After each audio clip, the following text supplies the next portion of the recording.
happy Thursday or whenever you're watching this. Welcome back to the Sister Sip. We are just keeping it very simple. Did we drink tea last time? No, I feel like we made a little The cherry mocktail. Yeah. And then I took cute pictures and we never posted them. Is that tea I not made it good? way too sweet, I think. I wonder if it has licorice in it, and then if there's licorice in it, it kind of gives it that Hopefully it doesn't have licorice. You're not supposed to have licorice when you're pregnant. No, it probably has something that's licorice-y tasting. I don't know. It has fennel. It is actually pretty good. It's not about that first sip.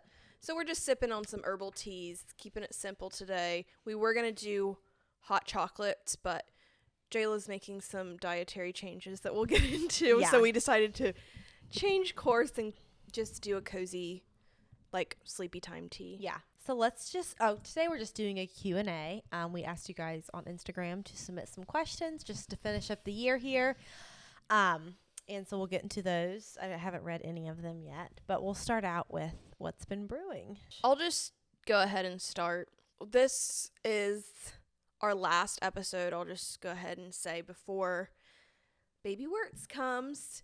So we're planning on taking the month of January off for Sister Sip. I know when Jayla went on maternity leave, I still recorded. We're not going to do that this time just because it is more on my channel and I'm the one who edits it. It doesn't really give you a break at that point then. Right. So that we just decided to just take the month of January off. So just going to catch up again in February. That's and crazy. The next one will be your birth story. I know. I'm like, yikes. I can't believe wow. I was just I pulled up to Kenslie's house and then I was remembering, I'm like, hey, she's 36 weeks tomorrow. Yeah. That is so close. That's very close to being I'm like, whoa, full it term. seems like all of a sudden you jumped from 20 to 36 for some reason. I don't know. I don't know how we are here. I'm kind of I feel like your pregnancy went by so much faster than mine.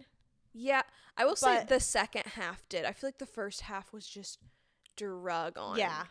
For me, well, not kind of. I don't know. Maybe that's normal. It's the first half of your pregnancy, not a lot's going on. Not a lot's changing. You're just waiting for the next ultrasound. You're waiting to tell people. And so, and I was just I just kept wanting to be progressed. So I just wanted to be at more of a safe point, I guess, because I had some anxiety. And so then once I hit past 20 weeks and things just started changing so quickly, it just zoomed on by. Because it's you hit 20 weeks right when Charlotte was born, basically. And so that really feels like it.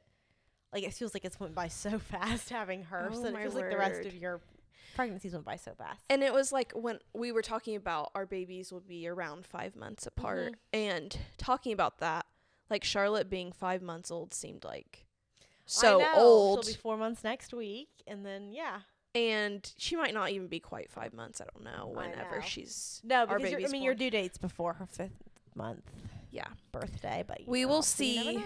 She still has a while to go. We're not about to give birth. But I think you could give birth in a week. Next. Yes, oh, my word. Okay, I know you won't. But you probably won't. But that means next week you would be giving birth. Next week. If it was my mom's timeline with her first. It'd be a week from today. I know. I was telling Keegan. That is insane.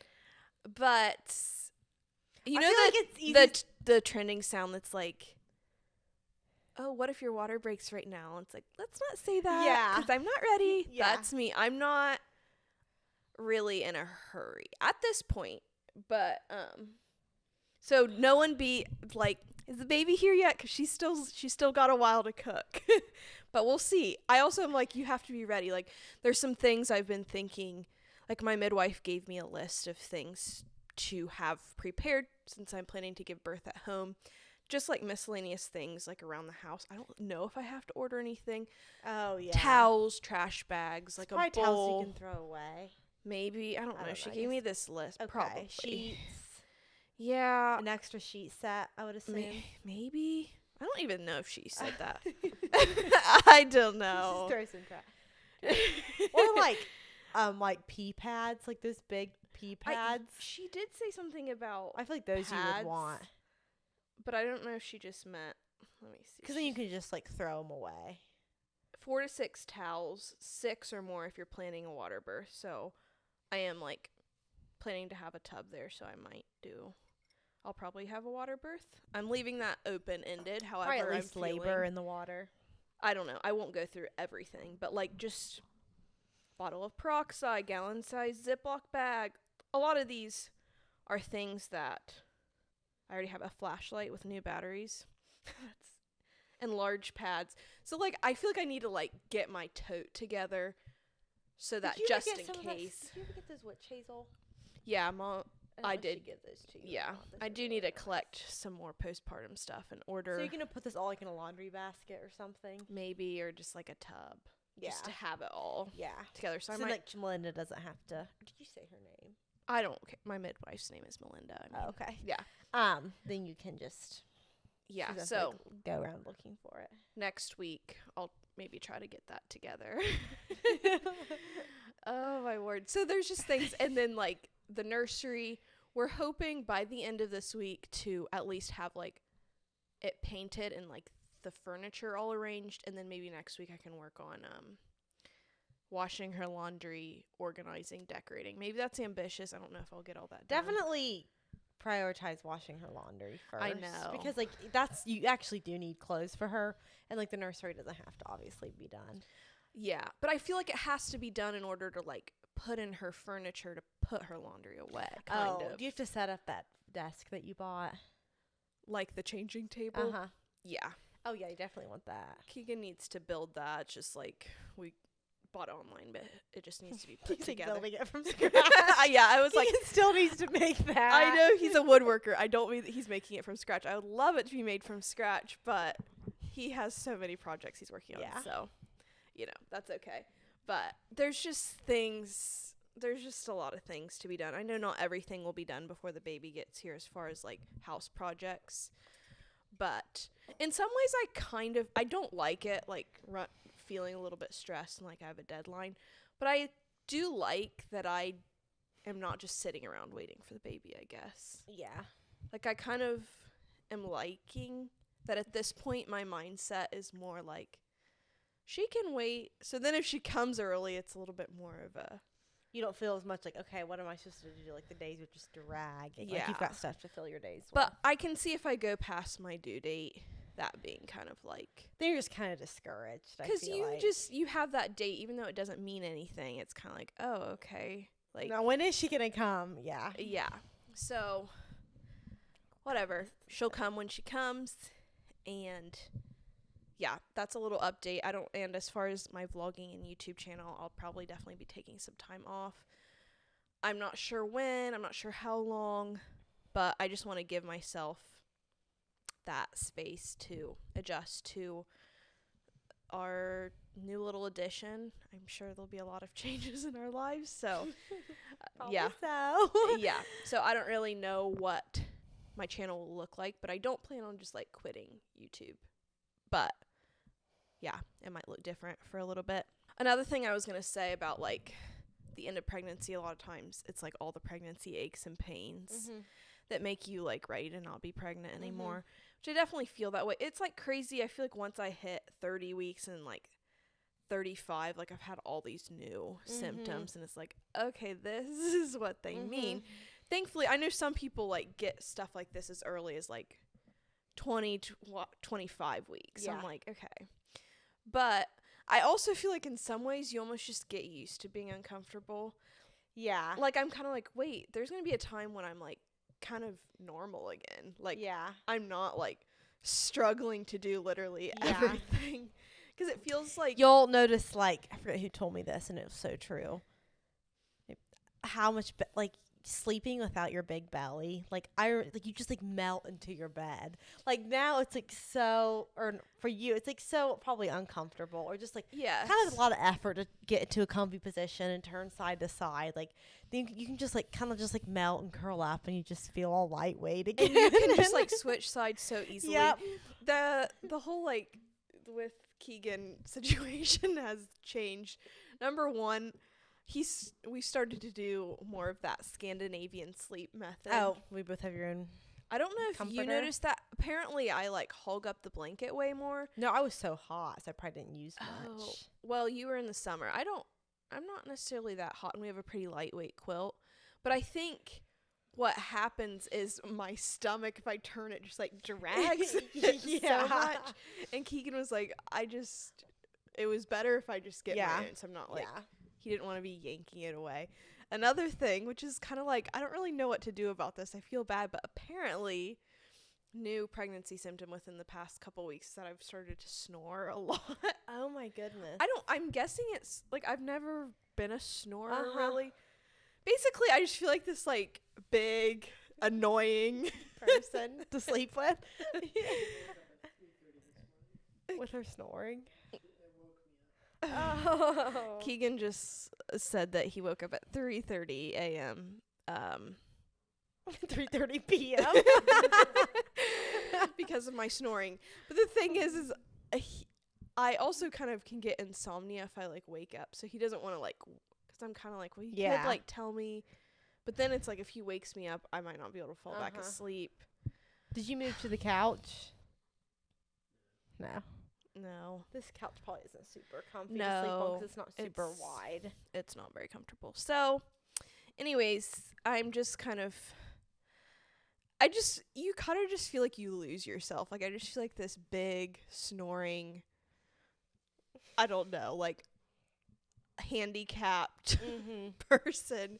And you're just like, wow, what happened to me? Yeah. But anyways, it is totally fine. I'm not complaining. It's like more at the end, at least for you. Yeah. Right. It hasn't, there's not too much to complain about. And I just feel like it's just part of it. You just, part of all the sacrifices that you make is just like giving up of your body. Yep. Your pride. Your comfortability. Yeah. And you'll be your doing image. You'll be doing yes, literally. You'll be doing that for the rest of your life in some ways for your child. Yeah, I mean obviously in different ways. I know it is crazy. I just feel like a little bit more self-conscious too, just like going to public events. Oh, I 100% did. It's like, okay, am I going to get some comment about how big I've gotten? And yeah. I mean, people are really nice. It's I know, yes.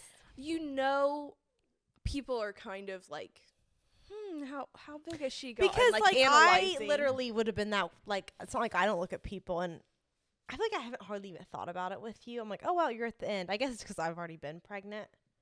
Yeah, it's not as like shocking. Like, wow. I don't know, but like, yeah, that was something that annoyed me a lot in pregnancy was like comments about my body, and I know that like people like to just like sometimes they're just like being.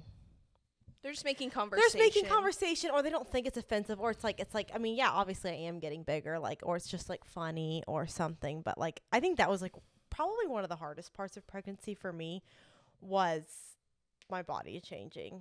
Like, I didn't have a horribly hard pregnancy, wouldn't say. Like, I didn't have lots of aches and pains. I mean, I did have some, especially at night. Like, I would get uncomfortable, but it is hard because your body is just changing, and it's just like annoying because it's like, yep, I'm getting bigger. Like, it's part of it.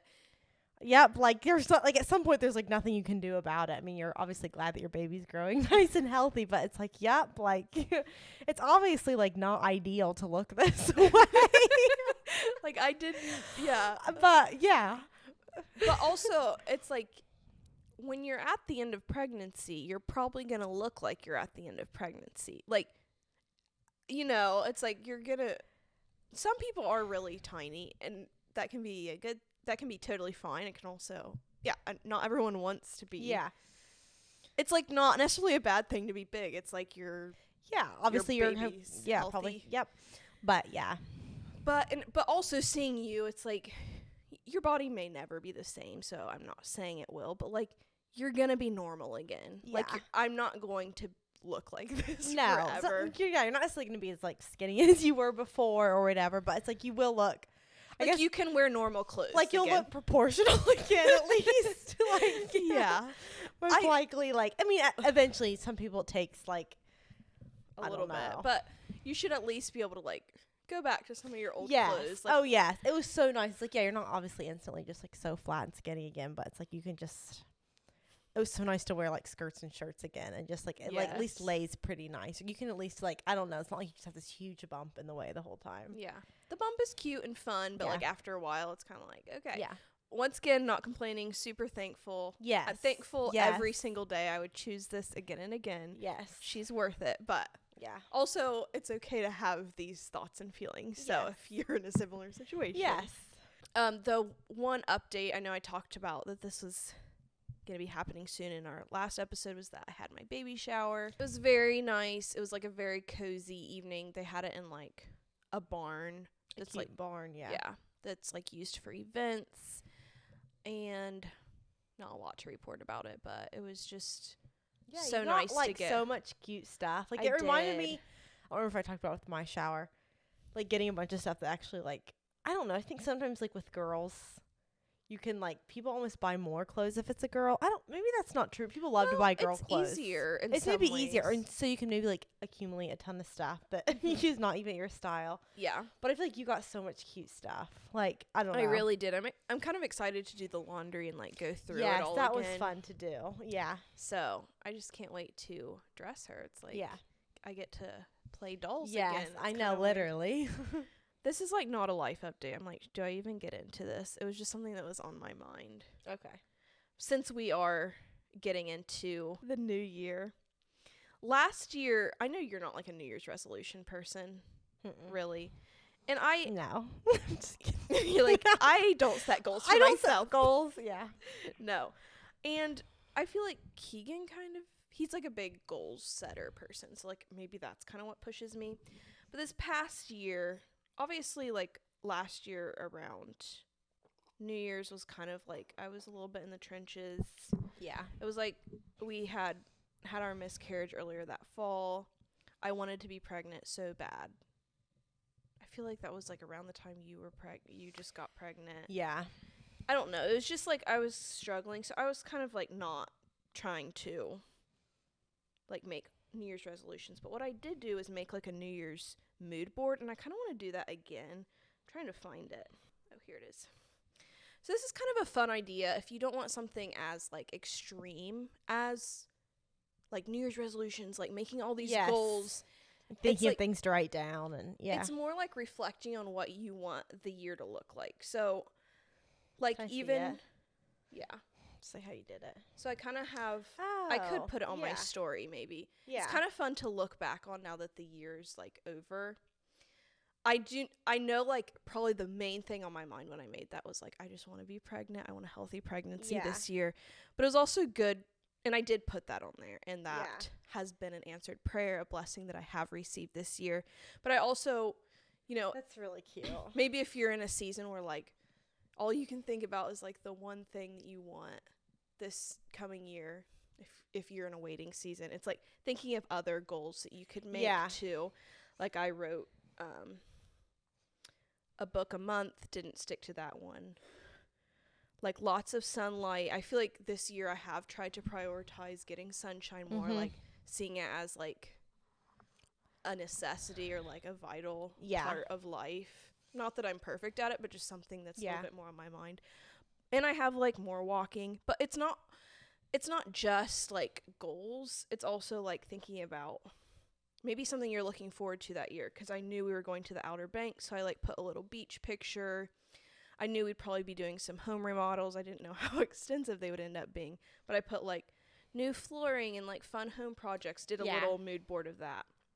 And I wanted to do some gardening. This year, gardening actually didn't really happen because spring happened right as I was kind of in the first trimester, but that's okay. Obviously that's fine, but it was just kind of fun to have like put together like a little mood board of like what you want your year to look like. And it's a good idea. It's kind of a fun idea you could do with like friends, just to like visualize what you want the year to look like. Sounds fun to do now with having Charlotte, like doing stuff with a little girl. Yes. So I just like went onto Pinterest and like kind of searched and then like downloaded pictures, put it together on Canva. Oh, Canva. Yeah. I was like, how do you put that together? Yeah. Yeah. Okay. That's easy. So, and I think Keegan and I were going to do this together, and I think it didn't end up working out, so I just did it by myself. Yeah, that's a good idea. Yeah. A fun little... Maybe we can post our mood boards if we make them. If we're like silent in the month of January, but we at least make those. We could make our mood boards if we have like a time over our like family Christmas. I don't know if we're just sitting around. That could be kind of fun. Because this year is going to be really different. Like kind of visualizing how I want my new year to look like with this new baby. And yeah. All those things. So that's pretty much all I had to chat about. What about you? I don't really have much. We went to Virginia over the week before Thanksgiving for Oliver's extended family Christmas. And that was pretty fun. Charlotte did pretty good, except it's like she's past that age of just napping all the time.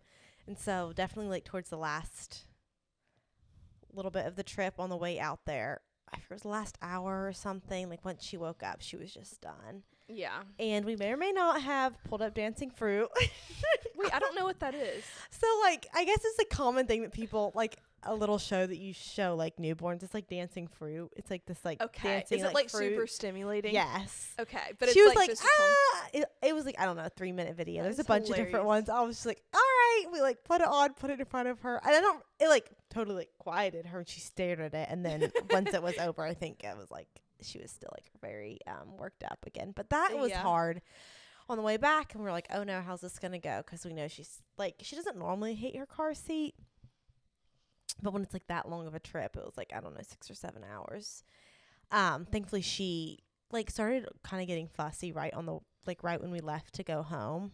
Like, already at the beginning of the trip. But then, thankfully, the last 3 hours of the trip, like, she napped the whole entire time. I think she, like, woke up. I think it was, like, basically almost a full 3-hour nap. So that was, like, amazing that she didn't wake up. But, yeah, it's just, it could just be kind of hard when they're in the car seat. We went to Virginia and then kind of just been home, had different family things. I'll just kind of give you an update on, I didn't really tell you all about it. I took Charlotte to the chiropractor for the first time today. It kind of started like last Thursday, I think. I was like trying to burp her. Like I can usually tell if she has a burp in her if like her back is really stiff. So it was like usually then I can like pat it out.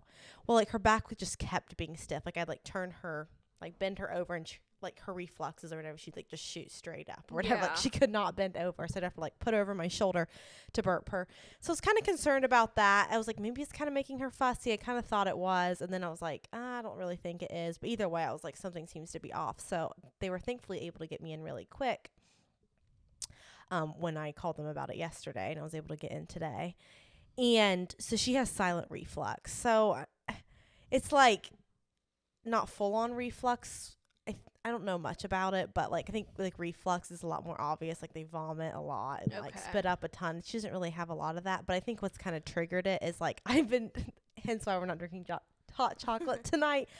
Like lately, like I know that they're like she kind of asks me, about like my diet and stuff. Like dairy, I do eat a lot of dairy, but like I've pretty much consistently ate a lot of dairy, so like I don't think that that's like all of a sudden triggering it. Like she should be used to that. But I have been having like a lot like more hot chocolate lately and like more I think like red sauce in my pasta and like chili, which like tomatoes are acidic, chocolate's acidic. And when I make homemade hot chocolate, I put like quite a bit of cacao powder in there. Yeah. And I was having that almost daily. So I think it was like a combination of that. I ate chili last night and even like I've kind of been making some adrenal cocktails more lately. And then like orange juice, of course, is acidic. So I think that's been kind of upsetting her. I think sounds like she'll like her stomach will eventually get used to it. It's just kind of been a lot at once. And so she's had kind of, it's like messes with their esophagus and stuff. And so that's kind of been irritating her. And then she just had stuff out of line with her. Like I think some of her ribs, maybe some other things. And it looks like those things, like some of that maybe got out of line because of the reflux or, I can't remember. Anyway. It'll be interesting to see, like, if this helps. Like, so I need to continue to burp her, just, like, put her up over my shoulder. And she's been a little bit fussier lately, but I feel like it's more of a, like, I think she just kind of fusses sometimes when she's just annoyed. Like, she'll be like, versus, like it doesn't sound a ton like she's in pain. Like, I don't know. She is not a very fussy baby. Like, I don't hear her cry much. I mean, she definitely cries, if she's overtired or hungry, of course. But, yeah, thankfully she doesn't cry a lot other than that. But she was kind of struggling. Like, she was lately kind of been fussing sometimes when I would try to nurse her. Like, I'd, like, lay her down to nurse her or whatever in my arm, and then, like, she would, like, arch her back and not want to. Or, like, and so that was kind of like, okay. Like, definitely seemed like something was kind of off. So, anyway, I was glad that I took her there and, you know, got some feedback. So yeah, I'm kind of, thankfully I don't really have to cut out anything big in my diet. Like, so are you like cutting out? no, it doesn't sound like I have to like completely eliminate those, but just be very aware of like how much of them I'm eating. Yeah. So like, I probably won't make chili anytime soon. Or hot chocolate. Or hot chocolate, because that has a lot of cacao powder and chili has a lot of tomatoes in it. And, juices. but I think it's fine to like she said lemon in my water was still fine because that's something I've like consistently been doing like basically since she was born. And like, I think it's fine to eat like some chocolate here and there, but just not having like excess. big amounts of it. Yeah. But anyway, that's pretty much my life updates. Yeah. Charlotte's been doing great. She's smiling a lot more, which is fun. She's and just so becoming cute. becoming just more interactive, I guess. It's been so fun just to watch her change. She is drooling like crazy. She loves chewing on things. I don't think she's like, there's no teeth that I've seen like that are like popping or anything. But yeah, she's definitely very exploratory now with like her mouth and her hands. And it's been fun. She is so cute. She's been like, it's been making Oliver really happy. Like, she's been, I feel like, really starting to light up when she sees them. Like, he usually comes home at lunch, over his lunch break, and then in the evening. And, like, she'll just, like, give him this hugest smile, like, when she sees him. So I think she's definitely, like, starting to recognize him. Yeah, that's fun. Because, like, in the beginning, they don't hardly seem like they recognize either of you. Yes, obviously the mother, they know you because, like, they know you by their smell but and I think they do know their dads like pretty early on too, but like they definitely they just love their moms. Not they don't love their dads, but like it's fun. Like now it's like, oh, she really likes him too. Yeah, like she really recognizes. She really recognizes him and like thinks he's fun or funny. Like if he says something, like, you know, when he comes home and like tells her something, like she can like oh my goodness, yeah, that's so fun. So cute. Okay, well, let's go ahead and get into our questions. Oh, she's kind of turning into a thumb sucker too sometimes. Isn't that cute? Is cute. I know she likes to stick her fingers. She doesn't take a passy anymore. She never took one a ton, but she's like completely not wanting to take it anymore. And so she'll like self-soothe sometimes by like chewing her fingers like when she's like going to sleep, and then sometimes ends up just like sucking her thumb. That is cute. We got a lot of questions, and I don't know, how long has this been going, Keegan? So we're about 30 minutes in, so we have some time. But I'm not sure if we'll get to all of them. We'll just see. But yeah, let's go ahead and get started. Thank you to anyone who submitted these questions. It's so fun to see what you guys submit. Yeah, what you guys are nosy about. Dying to know about us. Okay, I guess this could be for both of us. Did you do birth classes, and also did you do any breastfeeding classes?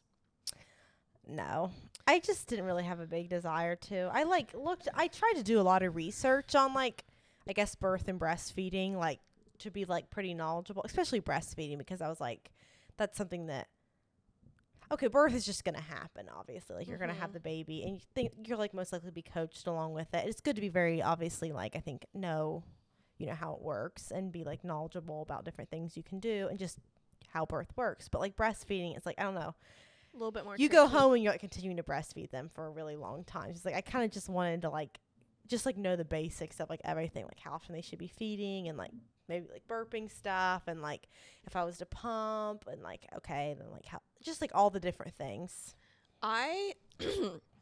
Well, I know for birthing, you told me about her is the Built to Birth. Oh, yeah. There's a lot of free resources on YouTube. So Keegan and I have been trying to watch some of those together. We haven't been doing a ton of her videos. Obviously you could go and like pay for a course or pay to go somewhere. There might be some free places you can go to. And a lot of hospitals like offer courses and classes if you're having a hospital birth. Yeah. But I think I thought that I would be so much more like educating myself. And then it's like, oh, you actually like really have to do your homework. Like I don't like, I really enjoy listening to that content, but like sometimes I just like want to listen to a podcast that's not about birth. Well, I even think maybe one of the most helpful things, I mean, I don't know, but something is just listening to birth stories, because it's like birth and just like all the different ways birth could go, and just like hearing birth stories, because like, I mean, it's good to be educated on other things too, obviously, but like, I don't know. I feel like that might be one of the more helpful things, just like more like preparing your mind for it. And just kind of like, and like listening to positive birth stories, of course, you hear is a really good thing to do. And I don't know. I just feel like sometimes like you can do so much research, take so many courses, and it's like it's still just going to go the way it's going to go. Right. Obviously, like being more knowledgeable about things can definitely help you out. And like if you know of different ways to help yourself cope and like, you know, being educated on and like what's the right word? Advocating for yourself, you know, and all that kind of stuff. But I also am reading several books that I shared about in a couple vlogs back. I think it was the like Hello December vlog. So there's those. But with breastfeeding, I was just thinking today, I've done absolutely zero research. Yeah. Okay. So I think I like am so like focused on the birth. Yeah. But I am like the birth will be over very quickly, and then you have like a long period of time. And that's like how you sustain them and keep them alive. Yes. So I remember feeling that way, kind of like overwhelmed. Like, hey, like, I need to figure out breastfeeding. I remember feeling that, even though it's like I hadn't even had her yet, but I was just like, okay, I want to like have a good like base point and like kind of know something. And I know I have like people I can ask questions like you or something, but it's like you're not going to be my lactation consultant. No. Like, so but what are some resources that how did you like learn about breastfeeding? I don't know. I think I watched some of Bridget Taylor's. Did like, she have some a couple things on breastfeeding, like what a Okay. good latch looks like, and that like thankfully, like it. We didn't really have a difficult breastfeeding journey. I mean, this like if you listen to like my birth story, like the first couple days were a little bit difficult just with her being so sleepy. Yeah. But and it was a little painful at first, which I think is normal. Like some people say it's not normal, but I'm like it really like the pain really faded away. So I feel like it was normal for me. Like it was just like a little sensitive. Just like getting used to it. Yeah. But at least like with your midwife, like just like for initially starting, like you'll have someone there to help you in those initial first days. And if that's going good, then it's like it's probably going to continue to go good, hopefully. If there's issues then it's like you probably will just have to look into a lactation consultant. Like, I think I just like want to like think with birth and with this, with everything that like, oh, my motherly instincts will just kick in. Everything will just be like happen the way. But I'm like, yes, but also, is that just like an excuse to like not research anything? Like, I think it is good to. Your instincts do kick in so much. That is so true. Like, which is a nice thing to think about, because I think society has kind of taken that away and like made mothers not trust themselves. Like they feel like they have to have like a doctor, someone like affirming everything they do. Or not only that, but there's so many different opinions on how you should do everything, and if this is hurting your baby, this is helping your baby, you know. And then you're like constantly afraid that you're doing something wrong. So it's like there is something as cheesy as it sounds of just trusting your motherly intuition, like what feels like it's like right for you and your baby. And if they're like, you know, healthy and not fussy about it, it's like, well then, right. And like sometimes if you really stop and think about it, like in the beginning days, the first people on earth, like they didn't have lactation consultants. Obviously, like we're thankful for the resources we have now to have like doctors people and to people ask that are educated. Yeah. But it's like, I do think that we are created with everything that we need. Yeah. It's not like you have to have a lactation consultant, because you got like, if it's going great for you, like, you don't need to like overthink, oh my word, is her like latch just right? It's like if she's gaining weight and she's not being fussy and like, I don't know. Yeah. Like, cause I guess we'll see. We'll update you in February on how things are going. She's like screaming in the background with the podcast. Yeah. I don't know. I think I'm just like, maybe ignorance is bliss. I'm just like, it'll all work out, right? Yeah. How are you feeling about labor and birth? I think I talked about this in the last episode, just feeling like it's like a little bit nerve-wracking, of course. I think as it's approaching, like now it's like going to be happening very, very soon. Like, I think the whole pregnancy, you know, like inevitably, like, oh, it's going to happen eventually. But like, now I'm like, oh, this is like we are really approaching Yeah. it. Like, it's just kind of like the reality. I think especially maybe with even having a home birth. Yeah. It feels a little bit more of like a, like, it's kind of like, wow, I'm really committed to yes. going naturally. Yeah. And which I don't regret. No, it's just, that's I'm like a keeping great it, thing. I'm yeah. keeping it real. Okay? I chose this. This is what I want, and I am happy with my decision at this point. But at this point, we'll see. We'll check back when I'm like in transition or in the depths of labor. But it is just kind of like, all right, like this is what we're doing, and yeah, I think I'm starting to just be like accepting it. Like, yep, it's going to be.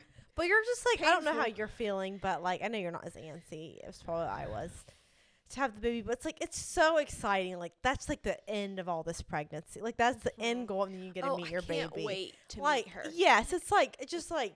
And that feeling like when. It's so exciting. Your chest. Yes, you're in labor, but it's like, oh my word, this is it. This is the final. And one thing I've been telling myself, obviously, I don't know the length of my labor. One of my prayers has been like that I won't have a long labor. Mm-hmm. Obviously, I don't expect to have this like super short labor. I mean, if I do, amazing, great. But like, I'm just praying that it, I know that was your experience, and that sounded really rough. So that's just been something I've been praying over. Is like that I could just have like a decent amount of time. Yeah, like a normal within 24 labor. hours. That'd be great. Yeah, right, reasonable. But something I've been thinking about is like, yes, it's going to be intense, probably pretty painful, but like it is for such a short period of time. In the moment, it feels like probably forever. Like, yeah. But it is like, okay, could I go through one day of like pain? Like, it's just one day. Like, just trying to like maybe. think. Yeah, I know. I'm like, I don't want to say it's just one day because hopefully sometimes it's more. Yeah. Sometimes it's literally just like 8 hours. I don't know. That seems like too good to be true. Yeah. That you would have like an 8 or 12-hour birth. But people do. I've been hearing like so many birth stories where they're like, it's 12 hours, and I'm like, wow, that like I just assume it's going to be around 24. I have no idea. But yeah, I'm just like, it's gonna happen, and she's got to come out. So there's one way or the other. Yep. I'm also just praying that, I'm praying for a peaceful birth, praying for a reasonable amount of time. I really want it to be peaceful. I know it's going to be really intense, but like, I just don't want to like my emotions to overcome. Just you wait. No, I'm just kidding. I'm being dumb. That's like not encouraging at all. I am really excited to give birth at home. I will say, like, it would be so cozy and like, everything very here. comfortable. Like, just thinking about like who's gonna be there. Like, I know everybody. Not to like say like hospital births are terrible. Okay, two things can coexist at the same time. Yes. I could get on a whole rant about that. I feel like we've talked about this a lot because you're on the side of the hospital and I'm on the side of like home birth. Yeah. But at the same time, not on the side. This is just what we've chosen. Like, I'm open to either, and you're open to either too. Right. But like, we both have like similar viewpoints, but like we kind of chose like a little different routes. Yeah. But, like, there's so many opinions, and I think sometimes like, if you think one way is really great, the other side thinks that means that, like, if you were like, the hospital's just amazing, like, oh, I'm so glad I went to the hospital, and then the home birth person is like, so you think what I'm doing is bad. Or or the other way around. And it's like, just have your own experience. Wherever you feel most comfortable to give birth, whether it's the hospital, whether it's home, like, choose where you are going to feel most, like, confident, comfortable, respected, I guess, like, where you're going to be more, where, like, what makes you feel most at peace about giving birth? Like, some people, it's like a hospital is, like, so intimidating and scary. Yes, and a lot of people feel that way. That I'm, like, terrified of a hospital. Or they've been very disrespected in the past, you know. And but I'm, like, I just feel like I know my midwife, like, it just sounds more comfortable. But for some people, like, a home birth sounds terrifying. So if that's giving you a bunch of anxiety and you're like, would rather be at the hospital because, like, then it's like, just do that. Yeah. If you want an epidural, go for it. Yeah. I'm all for the epidural. That's what you want. Also, no judgment from me. I think, I don't even want to get into this tangent. This is the last thing I'll say, is every decision that you're going to make is going to have pros and cons. Yep. You're going to have consequences, whether they're good or bad, from your decision. By having an epidural, like, you might have some consequences from it. Yes. Maybe it'll be a rough recovery. Maybe not. Maybe like your back will be messed up. And who like, knows? Yeah. By me choosing to have a home birth, like, I might be in like, obviously there's consequences that can come with that. Like, you just kind of have to, like, choose what you think will work for your family and then accept whatever outcome comes from that. And that can be kind of hard because if things don't go the way you expected on any end of the spectrum, it's kind of like, well, you should have done it this way, or it's like things can happen. Yes. Yeah. There's not like necessarily a completely perfect like decision that you should be making. I mean, obviously. Right. Yeah. So just know whatever decision you're making, just know that there are going to be pros and cons. Obviously, ideally, we'd all just have like this beautiful, perfect birth with no interventions or just nothing goes wrong. Nothing goes wrong. It goes peaceful. You don't feel the need for any extra help, but it's like amazing that there is extra help out there. If like you want to try it, there could be consequences to it. Yeah, there's probably going to be something that doesn't go completely to plan, but because birth is just so nuanced. So that's just something that I've been thinking about, is just like accepting that your decision will have an outcome. Your decision will have an outcome. You heard it Write here. that down. Write that down. You're going to want to remember that. Oh, my word. Okay. That's enough of that. Okay, that's what Keegan said. That's probably a better way of putting it, is like, take responsibility for your actions, which kind of makes it sound like negative. But it's not. It could be even in a good way. I don't know. It's just like, there's no way that you can perfectly plan for it, but just going with your God-given instincts and figuring out what works for you and your family, whatever. Okay, I'd love to hear some podcasts you are loving. I love yours, but I feel like all my favorites have stopped putting out episodes. Yeah, unfortunately, we also only put out an episode once a month. That's just like kind of like what works for us in this stage of life. I haven't been listening to as many podcasts lately as I used to. But I can share some of them that I like. Well, obviously there's so many niches. Yeah, I know. So it depends what, like, as far as like a fun one, that's the point. I know that's Kristen Johns and John Volk. I don't know if that would be as interesting if you, like, I followed Kristen Johns for years, so I felt like I already kind of knew her. I think you could get into it if you started it. Like, they're just kind of funny, and they're like a cozy. Yeah, they talk about like spiritual stuff, but also talk about just like fun things, and it's a very lighthearted. Yeah. If you're just looking for something chill, just to play in the background, I think that's a fun one. I also sometimes like listening to Correct Opinions with Trey Kennedy. Oh, yeah. Yep, me too. I go through phases with that. I think it is more of like, not like masculine humor, but it's, I don't know, I probably tend to more like girly things. Yeah. But, and sometimes if Keegan and I are on a road trip, like, they are honestly very funny and entertaining to listen to. I haven't listened to them for a while, and I'm sure a lot of you know about Honey, I'm Homemaker. I like listening to some of theirs. That's like Megan Fox and Jana Burkholder's podcast. They don't put out a ton either. I think they go through seasons of putting more episodes out. And another one I haven't listened to them for a while, but the Really Very Crunchy podcast. Her husband is so I've listened funny. to some of theirs. And she's funny too, but it's like a husband and wife together, and they're just so entertaining to listen to. They're very just like real. Yes. I think. Yes, they're very entertaining. I don't know, this is probably one you guys haven't heard of as much. It's called Back to Basics. That sounds very familiar. So it's, I don't know if do you follow Feel Well by Anna on Instagram? Oh, yeah. She's like, I guess, like a very crunchy person. Anyway, she started a podcast. It's like pretty new. It's, what does it say?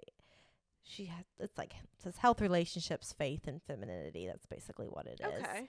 Yeah. I actually have that. I want to listen to it. And anyway, but she posts her thing. I feel like a lot of it is like about health. Like, that's like kind of like what she talks a lot about in a lot of different areas. And so anyway, her podcasts are pretty interesting to listen to. And she's different guests on who like specialize in different things. And yeah, I've been enjoying that one. And then I think the Wally Show podcast, I think I talked about it in a long time ago. I don't even know if like some of you, I remember like some of you probably don't even know what it is. More of a radio show. It's a radio show, and then they make a they host a radio show, but then they make something called the Aftercast, which is like just their thoughts that like don't go on air. So they kind of like talk more about stuff that maybe wouldn't air. Anyway, I'm like, I don't know if you would like it if you didn't grow up with it. Like, I feel like I don't know how old I was, probably like 12 or something when I started like maybe listening to their YouTube videos or something. Anyway, I enjoy. They're another fun one to like listen to, just like a little bit more lighthearted, but you can also like, because it's a radio show, they like get into all sorts of things. So you can like hear a little bit about the news, like what's going on in the world, but like from more of a Christian perspective. They I don't know, they get into like controversial subjects, and like it's not, I don't know, it's like, I don't know, it's more interesting to listen to than maybe some radio shows. Yeah. Yeah. And they also, sometimes when you're listening to, they don't talk about politics that much, I guess, but sometimes political podcasts are so biased, I guess, one way or the other. Like, you can tell. Yeah. You can really tell who they voted for. I'm not saying that's like, whatever. I kind of get tired of that. Sometimes it's nice just to like hear the news, and they will share their opinions. Oh, but yeah.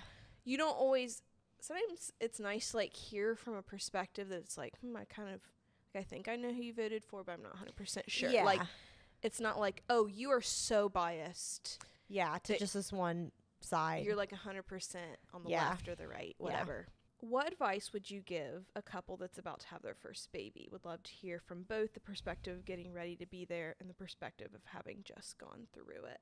I'm trying to think about.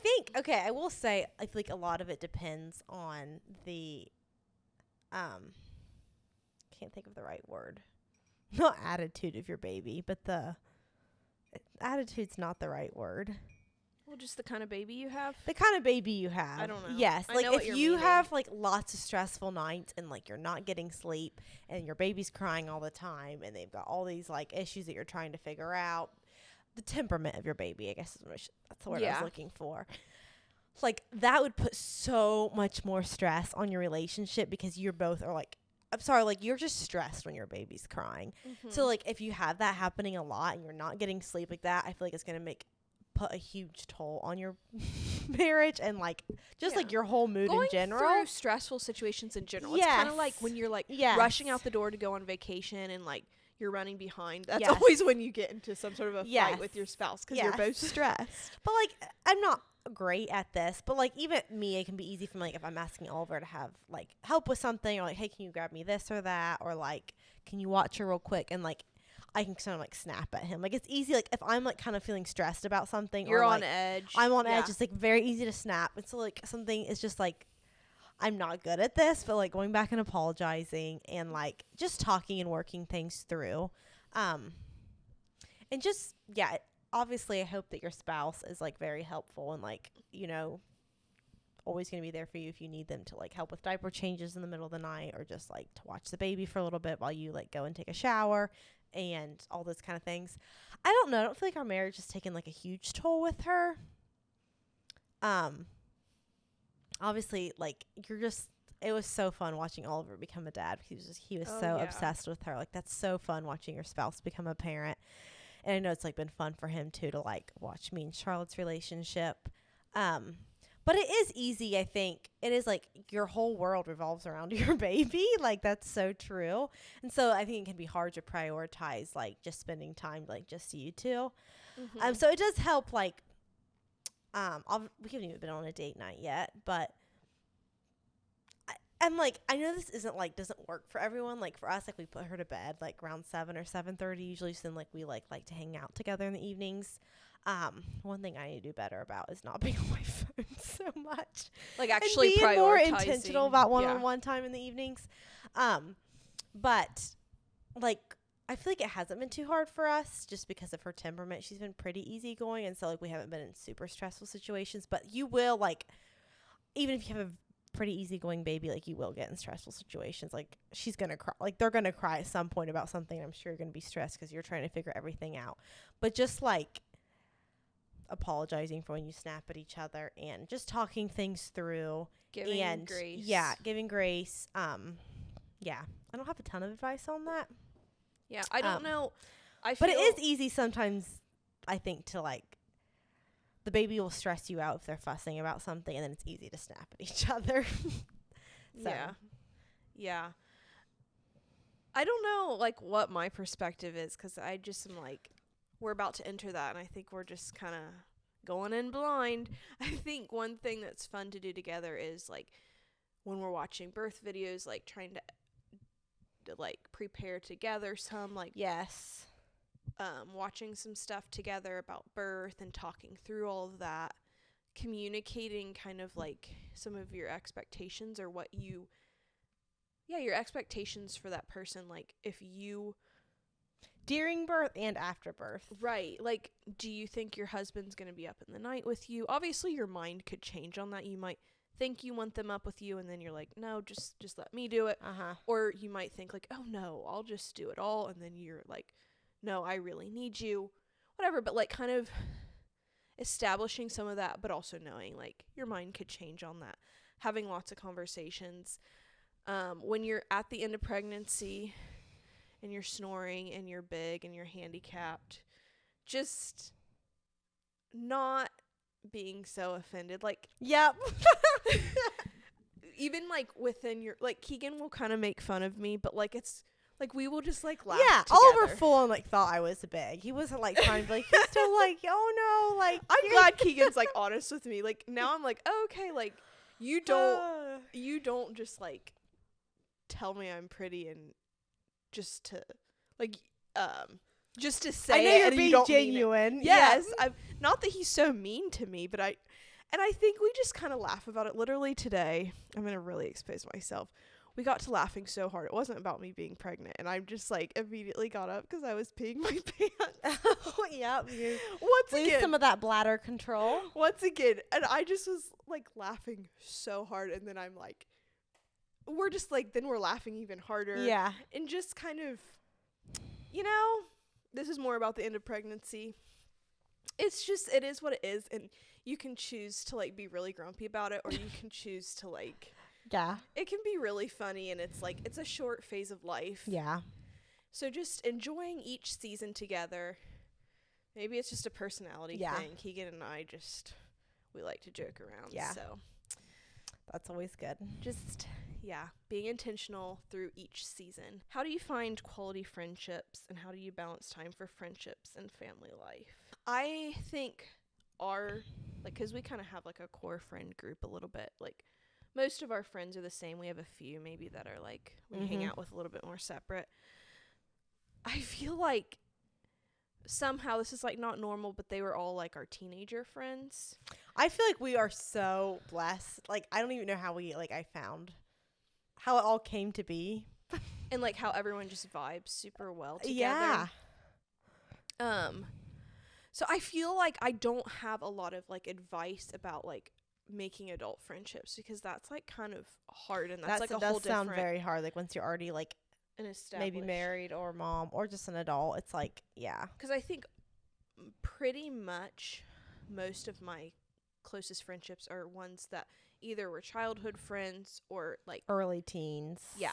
Teenagers on up. And so I think, like, we just have that history, but I know that's not... Like, people don't usually... or don't always stay friends with their, like, high school friends or their teenager and, like, friends.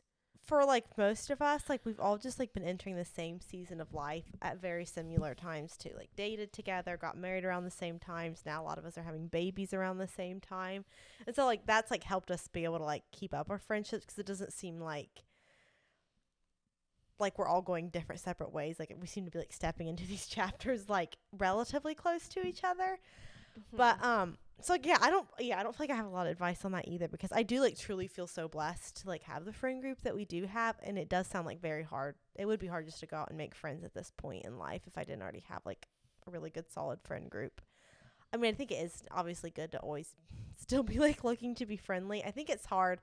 I don't know if we've talked about on here before either. Like when you do feel like you have such a solid friend group already, it's like you don't really feel like the need for more friends. Mm-hmm. And so it's easy to just like not really be super intentional with new people because it's like, I already have my other friends I'd rather hang out with, and which it's is like, not a great mindset. I don't have time to like invest into like one more. Like, And like if I have time to hang out with friends, I'd rather just hang out with like the friends I already like have really good relationships with. And that's not great. I'm gonna say that. Yeah. And like this is also like, I think we've already talked about this, but like we're so lucky in our friend group that like our husbands are all friends too. And like a lot of our a lot of us like we grew up with our husbands grew up with our wives. Does that make sense? Like we all kind of like grew up together, and so like even like hanging out together, it doesn't like feel like a lot of the time where it's like, okay, to hang out with my friends, I'm gonna have to like, this is gonna like leave my husband for the night. Or I mean, we do that on girls' nights here and there, but like a lot of the times if I'm hanging out with my friends, like Oliver's already friends with all their husbands, so it's like, I don't know how I'm trying to explain this, but it doesn't seem like we have to like separate family life too much. Yeah, because you can just do stuff as families. That's true. Yes. Like it's kind of like, oh, we're like still like, yeah, I don't know. Yeah. I think one thing, it's once again, it's a little bit hard to like put my input in because I feel like I just had friends, like it's been easy for me. It's almost like I've had them handed to me, so I'm like, I don't know if this is even good advice. I'm trying to think of like what has helped us to like maintain these good friendships. I think one thing is that everyone had an interest in maintaining those friendships. Yes. And if not everyone's putting an effort, or if you don't really, I know that there's like sometimes like friends where it's like, do you even really care to still be friends? Like if it doesn't seem like there's one person who's like initiating everything, and yeah. However, there's always going to be people who initiate more. Yes. I don't feel like I'm a great initiator. That's not really a good also thing. Like just a personality difference to somewhat. So like I'm not saying like, oh, if they never initiate, that means they don't want to be friends. But like you can kind of catch a vibe when it's like, even when you do initiate, they don't always seem that interested. Like, yeah. And I think one thing that with the girls, we just like planned a lot of fun things to do together. And they weren't always extravagant. Sometimes they were just 'cause that was fun. Like we like to do a summer party, a fall party, a Christmas party. Like those kind of things. A Galentine's, those kind of things are fun. Yeah. But also just like a random night in the middle of the week. Let's just like go do a picnic in the park. Yeah. And even now we will do that just as girls. It's still fun to have like girl time. So yes. Maybe trying to initiate some of those kinds of events. I don't know. Maybe that's doesn't work for you.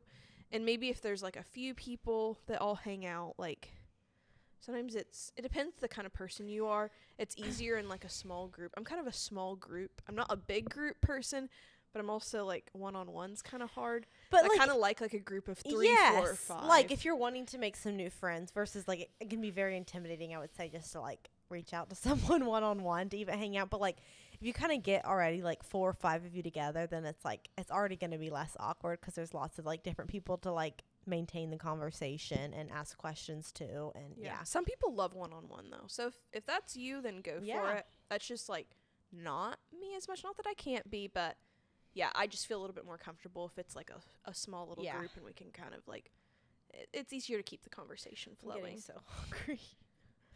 You can we had leftover chili, but like I'm not eating it. And then so did you not eat supper? I ate like a beef stick and some cheese stick and a peanut butter and jelly. Very unhealthy. You could have a bowl of cereal. We actually have cereal. Well, I know it was like pizza, but I'm like, that's acidic. Yeah, you can have some if you want. No. I'm like McDonald's chicken nuggets. Keegan, where are we at on time? Oh wow. We only answered like 2 questions. Okay, we have been talking for a long time. I'm trying to see if there's any that I want to like make sure that we answer. Maybe we should just answer them quicker. I know, we're like going on and on with each question. Okay, this one is, I'm just curious on what you would say. or if you feel like maybe it hasn't affected you at all. Jayla, what has OCD and religious scrupulosity looked like in motherhood? Do you feel like that has come back at all through? Okay, thankfully, no, not really. I am like aware that it can like a form of OCD, especially with having your kids, is like having harmful thoughts to your kids or like maybe inappropriate thoughts to your kids. Yeah, it's very common when you look at OCD. Yes, very common. So you can have these like very scary thoughts towards your kids, and all of a sudden you like look at yourself as like a very scary person. Yeah. And I was like, I've been aware of that like before I even had children. And so I think some of those thoughts came up to me a little bit when I was pregnant. But since having her, not really. And I think since I am very aware of it, like if those thoughts were to come, I like see them as what they are. Oh, those are just like OCD thoughts. That's not who I am. Mm-hmm. But I do know like that can be super, super scary if you are, and like really hard to deal with if you are going through that with motherhood and having children and like not knowing where these thoughts are coming from, or like just like overthinking and questioning everything.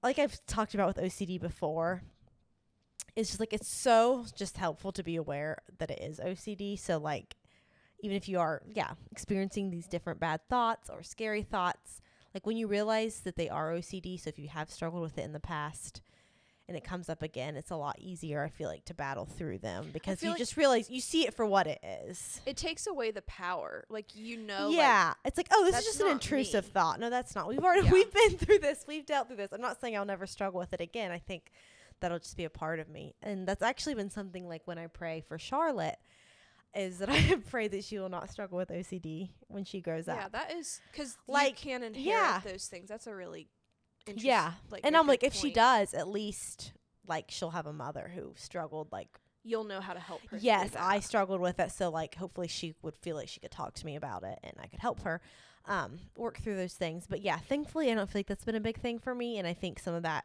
has come from like me being aware that those thoughts can happen, and so if they do happen, I'm like, oh, that's OCD. Like yeah. And obviously, like, I don't want to, like, speak on this too much because it's not something I've struggled with a lot. But, like, maybe that could be a big part of postpartum for someone. I think probably however you struggled with things mentally before is potentially how you could struggle with them in postpartum. Because I've had some of my own anxiety problems, but they've been, like, very different than how you struggle with anxiety, not in the way of OCD. So, like, I'm already kind of, like, geared up. I don't want to like put that on myself of like, oh, I'm going to be anxious in this way because that's just how I am, because that doesn't mean that has to be my story. But also just like kind of like being prepared that potentially could be something I struggle with. And maybe before you have the baby, or maybe it's after, like finding people that you can talk to about it. Yes, for sure. Could be really helpful. Definitely do not feel alone in that. I mean it is hard if you don't feel like you have someone to talk to, but like definitely just with mental health battles all the way around, like talk to someone about it. And if you don't have people like in your personal life, there's no shame in like getting professional help. Yeah, especially like as a mom, like that might be the best thing you do for your family. Even with OCD, I've had like multiple different people message me since that podcast came out, and like I'm still here if you ever want someone to talk to about that. Especially it feels like with OCD, that can be such a niche thing that you don't hear about a lot for some reason. Yeah. And so, we're always here. If you do like want someone who can relate with you on that, or just like someone to be praying for you as you're walking through that. But yeah, definitely just reaching out to people when you're going through those kind of things is so, so helpful, and just talking it out and talking it through. Yeah. And it's crazy, like, when you opened up about that on the podcast, like, we have never got such a response. Yes. Even to this day, I feel like I'll still randomly get messages from people about it. Right. And it's been so cool to see how God's used that. But it kind of goes to show, like, when you open up, like, it probably felt like, wow, this is, like, a really rare thing, like, no one else. Yeah. Like, you knew some people did. Yeah. But, like, you could be surprised it might not be OCD, but like with whatever you're struggling with, if you open up about it, like you're probably not as alone as you feel like you are in the moment. Okay, this has gotten so long. I am so sorry. I feel like I don't even know if we got to half the questions. I know. Which I'm sure next year we'll do another Q&A. I feel like these bring up such fun conversation starters. We want to get together. Well, okay, some of those were, can't speak. Some of those were big questions. We could maybe pick some of those questions to do whole episodes about. That is true. Like some of you guys, which obviously every question we went on like a 10-minute tangent about. But like some of those, I feel like we could almost make a whole a whole episode on. So yeah, excited for what 2026 is going to bring for the podcast. I think that Jayla is and I making me anxious that you're going to crack that mug. He is dangling his mug from the tea string. Okay, what were you saying? I think we're going to get together probably sometime next year and content plan a little bit. And so yeah, these are some good suggestions. And yeah, we'd also always be open to hearing from you guys what you're wanting to hear from us in the next year. So feel free to shoot us a DM or leave something in the comments below, because it's really fun to hear feedback. And as we're coming to the end of the year, I was just thinking about, like, I'm just super thankful for all of you guys and how you've supported our podcast. Yes. I feel like starting this, I've probably already talked about this, starting a YouTube channel, but then starting this podcast, you're really putting yourself out there, and it's kind of cringy. You're just like getting on and thinking that everyone's going to be interested in your life.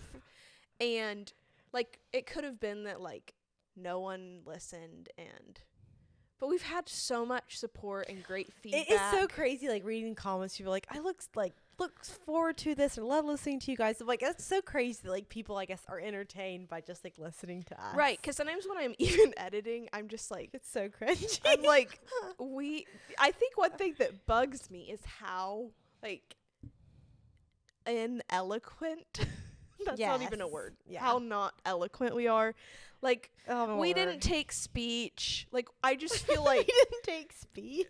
Well, is that a course you can take? Well, I feel like public speaking. That's probably the right word. Clearly, I can't even talk. Like, sometimes I'm like, we are not adequate to be like doing a podcast. But maybe it feels more raw and real. Like you're just literally sitting down with two sisters, part of the conversation. So, yeah. Anyways, just wanted to say that. Super thankful and excited for what 2026 brings, and excited. Oh my word! Next episode is the birth.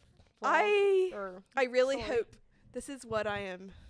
I don't believe in manifesting, but this is what I'm gonna pray for. This is my prayer, that the episode will be positive.